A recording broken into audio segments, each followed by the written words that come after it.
merci d'être avec nous chers téléspectateurs jaajëfal nañ leen heure bu baax bi gannaaw journal bi doon jaajëfal Faty Diagne mi ko doon présenté ak waa rédaction bu télévision Futur Média di remercier internautes yi miin ngeen heure bi lundi la ba jeudi lundi bi ma ñëw man rek àndandoo ak yéen désormais léegi mardi mercredi jeudi ma àndandoo ak mairie championne d'Afrique ak championne du monde loolu la. waaw de Vovinam Viet Vo Dao.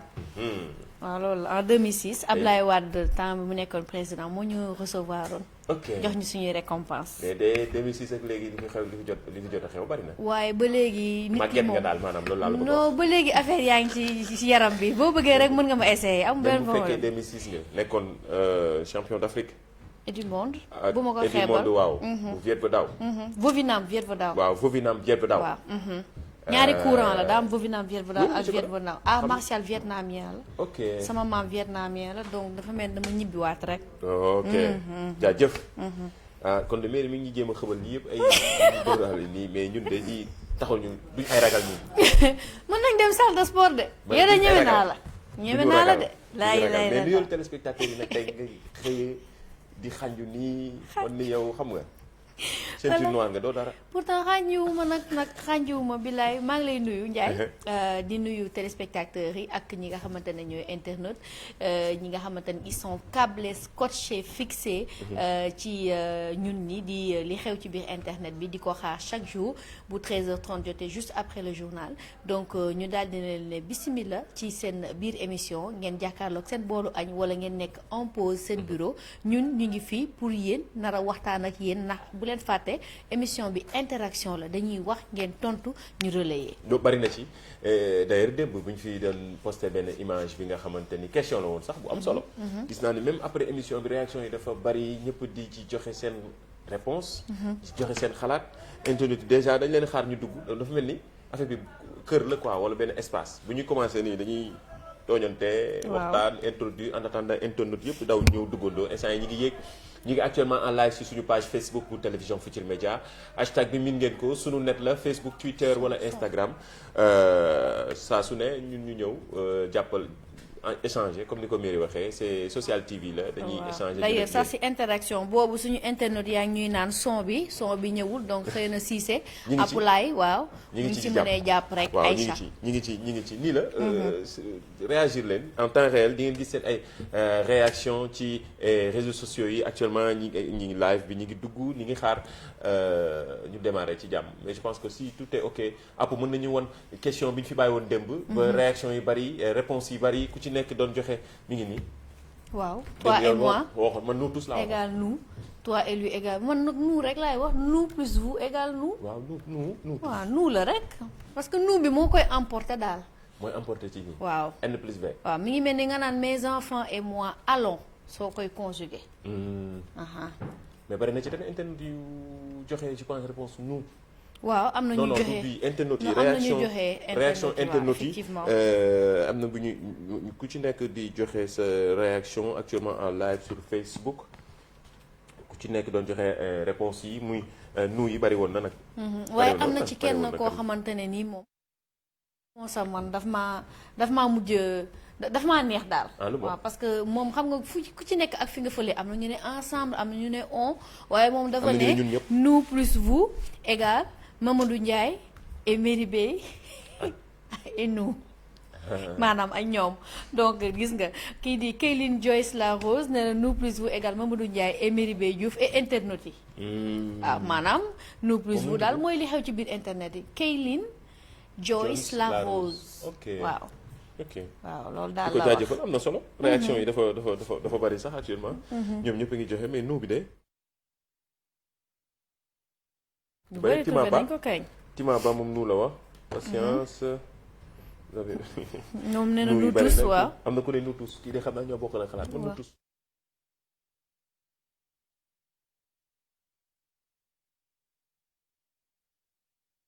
mun a ñoom Molière Jean Racine ah yow ban série nga def sax. lu ci L la. yow sama wax ju bari ji. yow bokkandoo série. mais tey est-ce que xam nga ni gisoo léegi benn internet moo ñu ko rappelé. tey bis ni tey mu nekk 2 ans wu jour pour jour anniversaire inauguration TER bi. waaye wax nga dëgg TER régional. ay yow TER effectivement gis nga ko nii déjà réaction yi bari na ci internet bi. ku mais nekk moom TER daa mujj poussière de.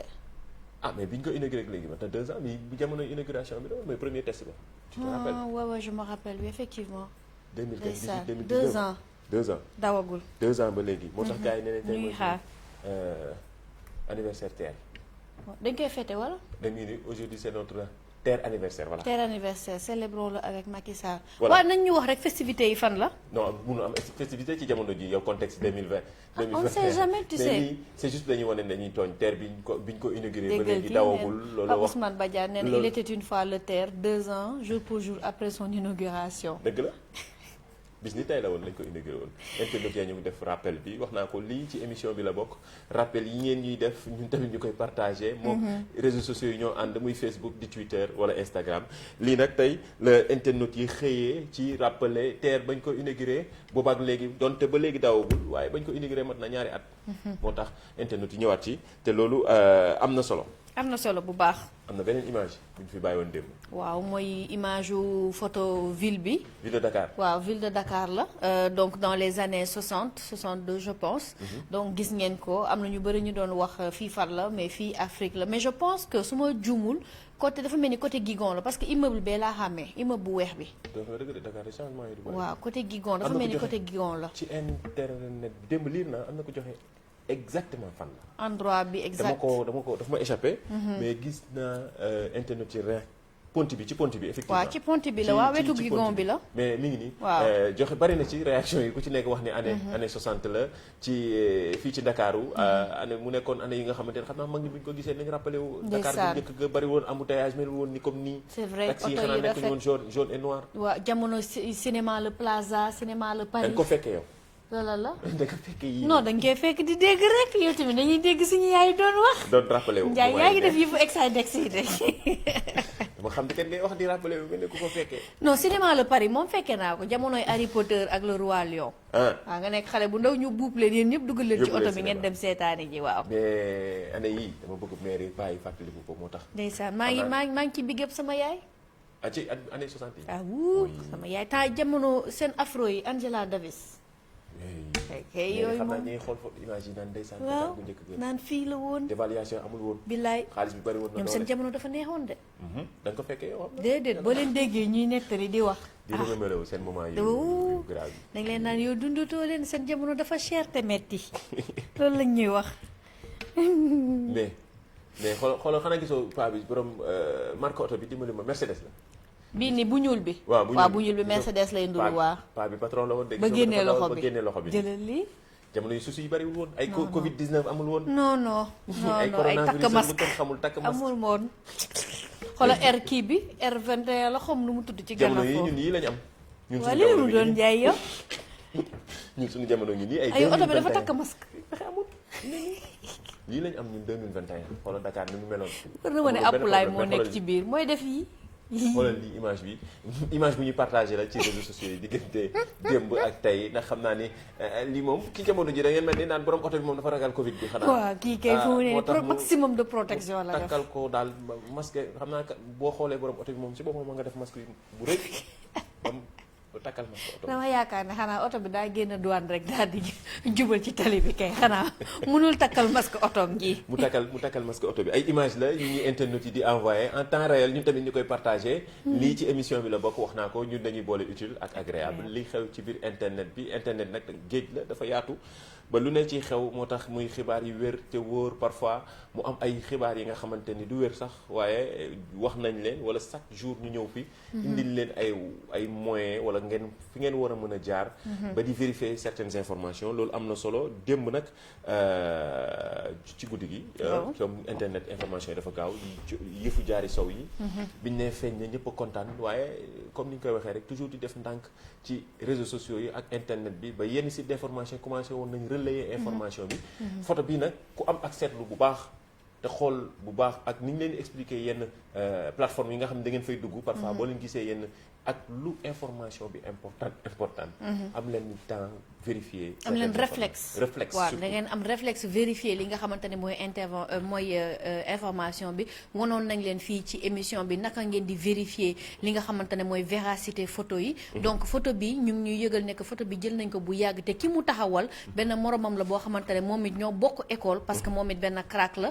en mathématique donc ñoom ñaar ñëpp ñoo photo woon parce que ñoo bokkoon école ku góor ki sax moo ko raw classe defe naa ci li ñu daal di expliquer donc photo bi dañu waxoon que ne elle a été retrouvée ak kii nii ak benn audio en peul d'une dame remerciant le peuple sénégalais donc affaire bi di circuler WhatsApp mais ñu bëgg a dalal ñu bëgg a wax nit ñi que ne dame boobu sax en question ce n'est pas du yaayu Diary Sow et que photo bii ñu wone du kiñ ko retrouver donc ba léegi retrouver guñ ko te consulat Sénégal daal dina génnee benn tweet pour daal dina ñoom ñu ngi démentir officiellement et formellement la rumeur selon laquelle ki nga xamante ni moom moo di Diary Sow dañ ko daal di retrouver donc kenn retrouver wu ko nit ñi ñu ngi continuer di seet ba léegi. effectivement ndax man personnellement bi ma gisee photo bi rek premier réflexe mooy dugal photo bi ci plateforme yi.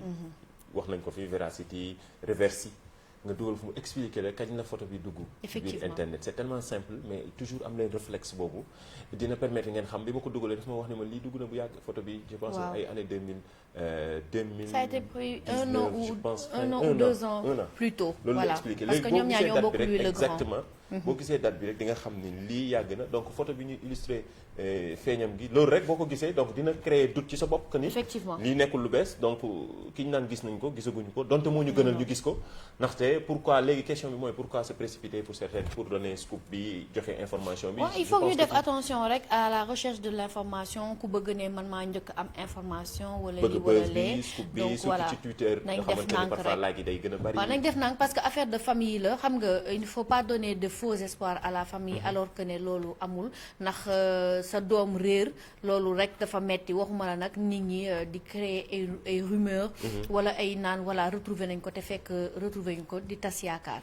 loolu am na solo. internet moo li toll ak réseaux sociaux yeeg fi mu ne nii moom ba léegi dootoo xamee wax naa ko ci kër yi kenn dootul waxtaan.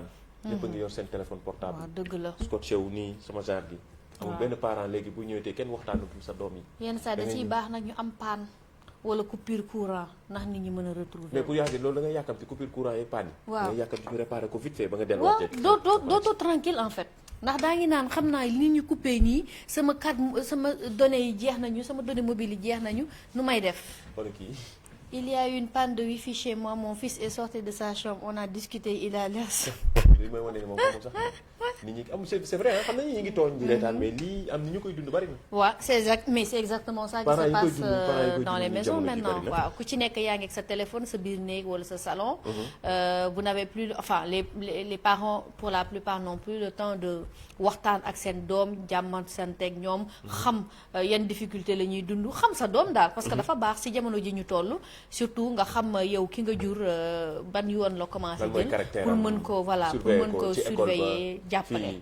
mais toujours léegi rek dañu xam nga rek bari na ci comme yéen les nouveaux parents là parfois. te ñun rek nga ci jiin daal waaw yéen yaay yu bees yi. yàlla baax na papa yu bees yi. mën naa la wax noonu ñun rek wala ñun suñu génération bi dañuy bëgg parfois débarrasser wu ci suñu doom yi ba bu ñu laajee téléphone portable nga jox leen ko vite fait. waaw defal leen YouTube continuer nekk ci sa problème bu bëggee ay jeux nga defal leen ko ba pare continuer doo leen surveiller. c'est ça loolu tamit baax na. il faut surveiller doom yi.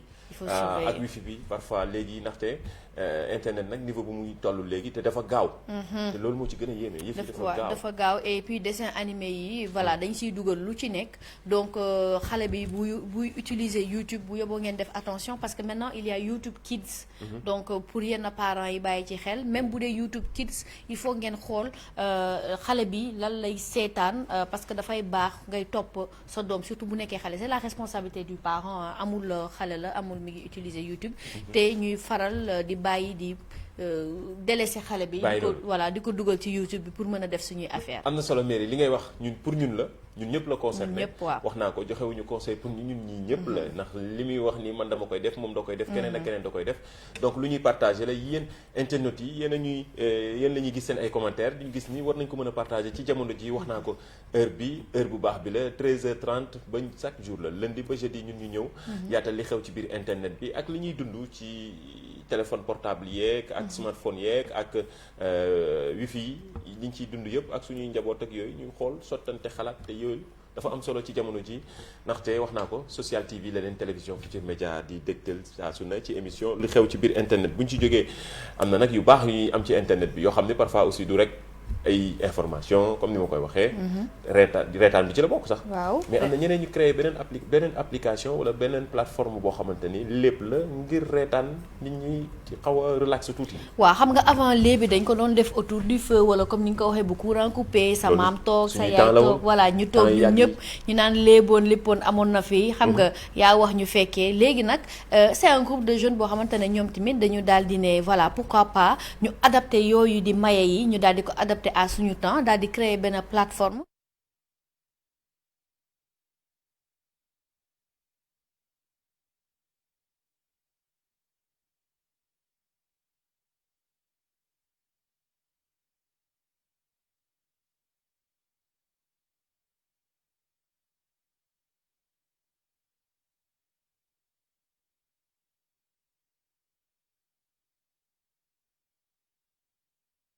boppam moom moo d'accordoon ci projet bi daal di joxe voix am. daal di def c'est super. déglu leen ma may leen bi kon ñu déglu ko.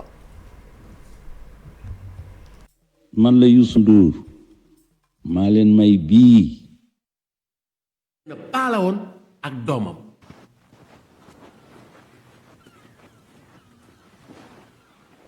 papa.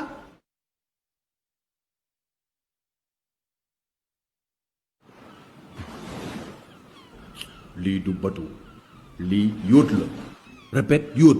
yóot lii yóot la papa papa nu ñuy bindee yóot. yóot non dama juum bateau la bateau. da nga bëgg ree ba tas fekk si ma Instagram su boobaa di nga tas ba ree. mi ngi noonu plateforme bu ñu dëppee tas bare xam naa ree ba tas lañ jël dëpp ko loolu am na solo ñuy gis ni dañ ciy defaale tuuti benn genre dessin animé animation su ko defee xale yi gën ko comprendre lii nag comme sànq li ñu doon wax ci réseaux sociaux yeeg téléphone portable yi lii nag jar na di inspiré di wala di wan suñu waaw yii c'est de bonnes initiatives yoo xamante ne ni dafa baax ci suñu xale yi ci suñu doom yi parce que da leen di pousser sax ñoom ci boppam ñu daal di def li nga xam ne mooy codage wala li nga xam ne mooy jàng animation pour mën ko def c'est toujours inspirant et en plus ay maye la en wolof dans notre langue nationale et puis c'est disponible sur toutes les plateformes moo xam Facebook Instagram surtout TikTok bi moom moo ngi fay bomb moom waaw TikTok bi moom moo ngi fay bomb mais da ngay ree yaa ay léeb yu grave fay nekk. non loolu baax na. ndax tey lii dina tax voilà compte moom xam nga. waaw bu njëkk ba ni mu daan demee yenn livres yi. xam naa professeur Massamba mi ñuy seetaan. di ko nuyu dañ daan toog ci suñu benn kilifa wala mag daan ñu def label. d'habitude suñu maam la daan doon ñu label di ñuy wax ay raconter ay contes yu am solo. mais léegi nag comme que jamono moo ni toll ak mbiru internet yeeg réseaux sociaux yi. gaa yi soppi doxalin rek. waaw noonu la ñëw ci mbiri internet yeeg adaptation la rek voilà comme ça ñu daal di ànd ak ñoom rek continuer suñu maye suñu doom tamit di xam luy lépp. mais lii moom am na solo. waaw mi ngi mel ni guddi rek bu la sa doom ne lis-moi une histoire rek mën nga ko tegal affaire bi rek. est-ce que damati nañ jotee téléphone yi. ah pourquoi pas. loolu laa la doon wax sànq. ñu seetaan vidéo bi ngeen seetaanandoo ko reetaanandoo ensemble. c'est bien c'est important loolu baax na sànq yaa ngi la wax TikTok. am na beneen information bu TikTok ñu ne xam na ñu fi doon wax ci. confidentialité des données ci TikTok xale yi ni ñuy duggee ci TikTok am na 15 ans bu doon autorisé woon pour 13 à 15 ans waaw maintenant ñooñu dañ leen di bloqué je sais pas peut-être nag est-ce que mesure bi dina baax ci boo amee 13 ans 15 ans est-ce que xale bi du dugg changer atam loolu lañu nekk di xool. waaw loolu tamit problème la parce que am na ay xale yoo xamante ne elles ont entre 13 et 15 ans te ce sont des stars du TikTok. bu nekkee bu ñu amee 13 ak 15 ans ils vivent de ça. bu ñuy dugg ci TikTok seen compte lay nekk privé. ok du ñu mën a nekk compte public nga xamante nit ñi dañ koy gis. te dañuy éviter waale ñi nga xamante ni voilà ay cyber. criminalité criminalité ak pédophilie en ligne affaire pédophilie yooyu ñoo nekk ci biir. de toutes les façons dinañ ko topp waaw xool fi muy mujjee parce que am na ay parents yoo xamante ne ñoom ñooy ubbiir ay compte pour seen doom parce que ñoom dañ ko def liggéey. loolu baax na donc on verra fan la TikTok di mujjee ak ñooñu. loolu am na solo. leneen li mooy am na leneen lu xew Sénégal damay gis xale bu ndaw. ñuy jël ko di change affaire xeesal ak produit. mais loolu dama waaru moom. waaw man de keroog ba ma ko gisee dama tiit na gis nga ñu koy naan 14000 francs nga am teint clair lumineux et rose bon. dafa utiliser produit bi en 1 mois et demi waaw il faut que ñu alerter ko parce que bon. dafa am ay parents yoo xamante ne dañuy am complexe seen couleur de peau daal di ko bëgg a transposer ci seen i doom. donc xoolal gis nga ko nii nee na daf ko utiliser produit bi pendant 1 mois donc si la couleur de peau bi changé l'enfant est déjà clair et nee na c'est plus rapide. donc ñuy alerter parce que affaire bi waaw teint de bébé cosmétique lañ ko tuddee en plus donc ñu alerter daal parce que lii mën na yàq peau xale bi mën na ko jural cancer te loolu mooy problème yi gën a ndaw yi nga xamante ne nii xale bi mën na ko am c'est inadmissible et je pense que autorités yi war nañ ci mën a jóg. non lii moom lu graaw la lu doy waar loo xam ne war nañ ci gën a mën a sensibiliser parents yi je pense ku nekk comme ni nga doon wax responsabilité parentale c'est important ci jamono ji mais ñii topp ci mbirum réseaux sociaux yi di poster yenn affaires yi lii moom nekk na lu doy waar ba parents yi laa gis ñu koy partager d'ailleurs benn internaute moo ñu ko partager ci réseaux sociaux yi actuellement en live ñu gis ni lii dina amal solo lool parents yi ñu gën leen ñaax kon que léegi xeesal bi waxatuñu sax mag ñi sax baaxul sàkkamtuma muy dem ba ci non dañu passé jigéen yi passé góor yi parce que góor yi léegi am na ñuy xeesal bay xeesal seeni lèvres mais dëgg la léegi nag dañu jubal ci xale yi donc yéen seen décision la mën ngeen ko def mais ngir yàlla war a suuli xale yi seen typologie de peau dafa bokkul donc ñu bàyyi ci xel bu baax loolu am na solo ñu waxtaanee signal nag mooy def buzz temps yi nii effectivement promettre woon nañ internautes yi téléspectateurs yi ci semaine bi ne dinañ ñëw wax leen naka ngeen ni di fexe ba am compte ci signal loolu am na solo signal nag moo def buzz ci jamono ji ndaxte gannaaw ba WhatsApp ne wa dafay changer confidentialité maanaam jël données yi daal di partager ces données personnelles yi ñu am daal di koy partager ak Facebook Instagram comme marque bi nga xamante ni moom lii di WhatsApp depuis 2014 la ko jënd mu nekk loo xamante ne xaw na jaaxal yenn utilisateurs yi ba ñu nekk di ci daw actuellement ku nekk ci WhatsApp yaa ngi wut pexe wuti beneen plateforme démb ñëw nañ fa ak Telegram moom mi nga xam ne jël na record bi sax d'ailleurs 72 heures mu am battre record bi am 25 millions de nouveaux utilisateurs mu nekk lu yéeme loo xamante ni gis nañ ko ci waaye tamit signal deful ginnaaw ci diggante bi ndaxte mujj gi moom plateforme bi dafa mujj bëggee ndax xaaru woon lii te pourtant ci atum 2020 bi 2021 bi la yëf yi gën a yokk ci ay seeni mbir te loolu nekk na lu am solo léegi signal bi naka la ñuy def ba télécharger ko ba am compte signal dafay mel ni WhatsApp rek waaw dafay mel ni WhatsApp daal dinañ leen indil benn tuto bi nga xamante ne ni da leen di expliquer naka la signal di marché parce que ñu bëri ñu ngi koy laaj ci suñu internet yi ak téléspectateurs yi bëgg nañ ñoom tamit xam naka la ñuy utiliser signal donc pour l'utilisation c'est très simple da ngay dem Play Store wala App Store nga daal di ko télécharger comme ni ngay télécharger WhatsApp wala Telegram nga daal di suivre li nga xamante ne moo di instruction yi c'est très très très intuitif donc boo ko daal di télécharger di nga gis dañ lay jox ay autorisation yoo xamante ne da nga koy permettre moo xam autorisation pour contact yi su ko defee yow boo xasee ba dugg signal comme Telegram dañuy yónnee notification say contact ne leen voilà Mamadou Ndiaye wala Mary Bey mi ngi biir signal su ko defee ngeen mën a daal di utiliser li nga xamante ne signal noonu la ñu ko annoncé noonu la ñu ko annoncé signal dugg signal mais loolu nag war nañ wax signal nañu ci dimbali non déedéet loolu am na maa ngi siy ñëw parce que boo ci duggee nii parce que ñoom xam nga li ñuy xeex mooy confidentialité yi c'est-à-dire ñoom dañ lay wax clairement que ne say données et tout ça c'est très confidentiel mënoo ci laal dara donc ñoom dinañ dem ba yónnee la benn code à 6 chiffres boo xamante ni moom ngay dugal pour mën a accéder à ton compte signal mais Ndiaye li ci gën a neex mooy boo duggee ci compte signal bi tu as la possibilité par exemple de désactiver les accusés de réception comme ni ko kii di defee comme ni ko WhatsApp di defee mën nga désactiver aussi les notifications notification de nouveaux utilisateurs maanaam comme ni nga ko waxee c'est pas obligé que nit sa contact bu duggee rek ñu yónnee la notification loolu mën nga ko daal di désactiver mën nga aussi désactiver wala activer li nga xamante ne moo di prévisualisation des liens maanaam bu ñu la yónnee lien carré boobu di def balaa ngay gis image bi mën nga ko def mais li ma ci gën a neex mooy mën nga flouter automatiquement les visages des personnes sur les photos yenn saa yi di nga yónnee photo doo bëgg kenn feeñ mais ki nga bëgg a won ke rek ngay won donc am nga possibilité nga flouter kanamu kooku ba yow soo jotee photo bi yow doo ko mën a modifier pour xam kanam bi ñu flouter dañu koy baabee rek dañu koy baabee ñun ñëpp ñu dawati jógeti WhatsApp dem signal ñu demati signal ba ci yàgg problème amati ñu nar fi génn ñun daal xam li may wax na africains yi defar suñu plateforme yëfi bopp mi ngi ñëw su ko defee bu ñu amee suñu yëfi bopp ñun je pense nañ bàyyi ay ñoom lii GAFA bi ñu bàyyi leen ak seen waaw c'est ça ñu bàyyi leen seen yëf ak internet amul frontière ak yooyu aussi waaw parce que xam nga lien lay nekk rek avec ñi nekk Europe parce que ñun ñëpp am nañ ay famille Europe bëgg avoir le lien avec mais bu ñu amee suñu plateforme bopp suñu genre suñu WhatsApp bopp wala suñu réseau social bopp suñu Facebook bopp muy Afrique bi yëpp wala mu tas comme ni ñoom seen yëf yi di doxee waaw ñun ñoo si mën a jàpp rek ñun africains yi ba mu tas waaw mais aussi signal aussi il y a la possibilité d'activer les messages éphémères bi nga xamante ne c'est arrivé très récemment sur WhatsApp et c'est déjà disponible aussi sur Telegram donc voilà et attends il y a aussi un autre truc xam nga WhatsApp par exemple boo amee sa benn WhatsApp sa benn téléphone rek la nekk mais signal mën nga ko utiliser sur plusieurs téléphones dëgg la avec le même compte am na solo dinañ ci ñëwaat ci semaine bi ngir ngeen gën a mën a teg signal nag gis nañ ñi Sénégalais yi bari ngi ci dugg fi mu ne nii coow li wax naa ko sànq mooy